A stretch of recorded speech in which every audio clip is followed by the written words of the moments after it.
যখন মুসাবের পা ঢেকে দেয় মুখ বের হয়ে যায়, আবার যখন মুখের দিকে টান দেয় তখন পা বের হয়ে যায়। যেই মানুষ 200 দিরহাম দিয়ে কাপড় পরতেন, তার থেকে বেশি দামি কাপড় পরে কেউ ছিল না। ইসলামের জন্য এমন ত্যাগ করেছেন, আল্লাহ নবী ঝরঝর করে বসে থেকে কাঁদছেন। মুসআব ইবনে উমাইর রাদিয়াল্লাহু তাআলা আনহু রাসূলুল্লাহ সাল্লাল্লাহু আলাইহি ওয়াসাল্লামের মক্কি যুগের এক অনন্য সাহাবী। তারিখের মধ্যে আসছে তার পিতা তাকে 200 দিরহাম দিয়ে একটা কাপড় কিনে দিতেন, তার থেকে দামি কাপড় মক্কায় কেউ পরতো না। এত সুগন্ধি ব্যবহার করতেন, রাস্তা দিয়ে গেলে জানা যেত মুসআব এই সুগন্ধি ব্যবহার করেছেন। ওই মুসআব যখন ঈমান আনলেন, আনার পরে তাকে ঘরবন্দি করে রাখা হলো। মুসআব রাদিয়াল্লাহু তাআলা এরপর একদিন পালায় হাবশায় চলে গেলেন। হাবশায় যাওয়ার পরে তার মনে হলো মুহাম্মদ মুস্তাফা সাল্লাল্লাহু আলাইহি ওয়াসাল্লামের জন্য ঈমান আনছে, আর হাবশায় পালায় থাকবো, আমার মন টিকে না। উনি আবার সাহস করে ফেরত চলে আসছেন। সাহস করে আসার পরে তার মা বলছে আবার তারে আটকাবে। মারে বলছে এবার যদি আটকাও, হাতের কাছে তলোয়ার পাইলে ডাইনে বামে কারো দেখবো না, সবগুলারে শেষ করে ফেলবো। দেখছে রাগী ছেলে, অতএব মুসআবের মা তারে আটকায় নাই, কিন্তু বলছে আমাদের বাড়ির কাপড় চোপড় তুমি ব্যবহার করতে পারবে না। আল্লাহর নবীর কাছে এসে বসে আছেন, সাহাবায়ে কেরাম দেখলেন মুসআব ছেঁড়া কাপড় পরে আছেন। মুসআব রাদিয়াল্লাহু তাআলার পোশাকটা এরকম। নবীজি বললেন ও আল্লাহর জন্য ত্যাগ করে আসছে, ওকে বসতে দাও।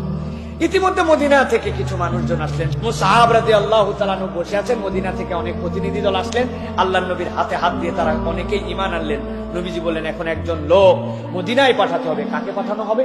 আল্লাহর নবী দেখলেন সবচেয়ে স্মার্ট, সবচেয়ে বিউটিফুল, সবচেয়ে সুন্দর কথা বলতে পারে, ইসলামের জন্য ডেডিকেটেড মানুষ, সবচেয়ে ত্যাগ করছে। মুসআব, এদের সাথে তুমি মদিনায় চলে যাও। আল্লাহর নবী সাহাবী মুসআব মদিনায় গেলেন। যাওয়ার পরে মিরাকল ঘটায় ফেললেন।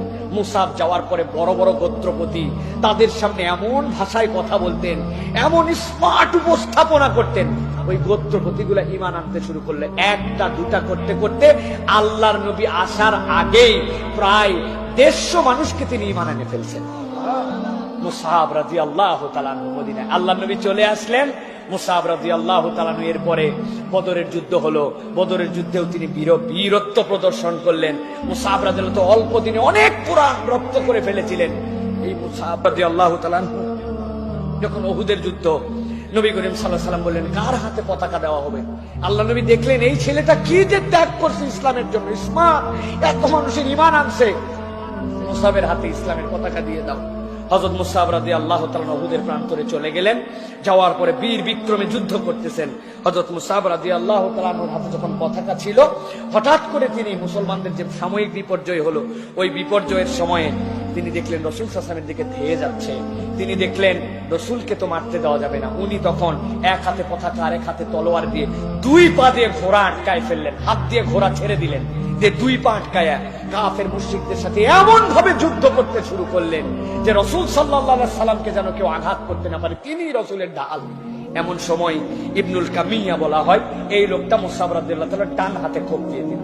ডান হাত যখন পড়ে গেছে মুসআব রাদিয়াল্লাহু তাআলা তখন বাম হাতে পতাকা উত্তোলন করে রাখছেন, কারণ এটা ইসলামের পতাকা, এটা তো ফেলা যাবে না। এরপরে তার বাম হাতে কোপ দিয়ে দিয়েছে। দেওয়ার পরে হযরত মুসআব রাদিয়াল্লাহু তাআলা মুখ দিয়ে আর 2 পা দিয়ে খামচায় ধরলেন পতাকা, যেই পতাকা তারপরেও যাওয়া যাবে না। এরপর ইবনু কামিয়া একটা দূর থেকে বর্ষা মারলো, হযরত মুসআবের বুক ফুটে পিছন দিয়ে বের হয়ে গেল। যুদ্ধে ইসলামেরও বিজয় হয় নাই, আবার দেখা যাচ্ছে কাফের মুশরিকরাও বিজয় নিয়ে যেতে পারে নাই। যুদ্ধের ফলাফল এরকম হলো। আল্লাহ রাসূল সাল্লাল্লাহু আলাইহি ওয়াসাল্লামের দন্দন মোবারকের মধ্যে রক্ত, সেইটা টেনে তোলা হলো। নবীজি এরপরে সাহাবীদের খবর নিতে লাগলেন, বলেন আমার মুসআব কোথায়, আমার মুসআব কোথায়? সাহাবায়ে কেরাম একদল এসে বলে ইয়া রাসূলুল্লাহ, মুসআবের উভয় হাত কাটা, কিন্তু তারপরেও সে ইসলামের পতাকা ফেলতে দেয় নাই। তার মুখ দিয়ে আর বুক দিয়ে সে ইসলামের পতাকা ধরে রাখছিল। আল্লাহ নবী বললেন কবর খোঁড়ো, মুসআবকে আমি কবরে নামাবো। আল্লাহ নবী মুসআব রাদিয়াল্লাহু তাআলাকে যখন কবরে নামালেন, আল্লাহ নবী সাল্লাল্লাহু আলাইহি ওয়াসাল্লাম বললেন মুসআবের পাটা ঢেকে দাও না। যখন মুসআবের পা ঢেকে দেয় মুখ বের হয়ে যায়, আবার যখন মুখের দিকে টান দেয় তখন পা বের হয়ে যায়। যেই মানুষ 200 দিরহাম দিয়ে কাপড় পরতেন, তার থেকে বেশি দামি কাপড় পরে কেউ ছিল না। ইসলামের জন্য এমন ত্যাগ করেছেন, আল্লাহ নবী ঝরঝর করে বসে থেকে কাঁদছেন আর বলছেন মুসআবের জন্য তোমরা দুঃখ পেও না। মুসআব আল্লাহর জন্য এইগুলা ত্যাগ করছে, আল্লাহ তার জন্য জান্নাতে কি ব্যবস্থা রাখছেন এটা কেবল আল্লাহই জানে। এই হচ্ছেন মুসআব ইবনে উমাইর। তিনি হচ্ছেন যুবকদের আইডল। তিনি ইসলামের পতাকা কখনো মাটিতে ফেলতে দেন নাই। ও যুবক, আমি বলবো ভাই, তোমার দুনিয়ার বেশভূষা, দুনিয়ার চাকচিক্য, দুনিয়ার স্মার্টনেস, এটা অর্জন করা অথবা বর্জন করে যদি ইসলাম বলে না, তবে এইটাকে তুমি আল্লাহর জন্য ডেডিকেটেড বানাও, তোমার সকল কিছুকে আল্লাহর জন্য উৎসর্গ করে দাও।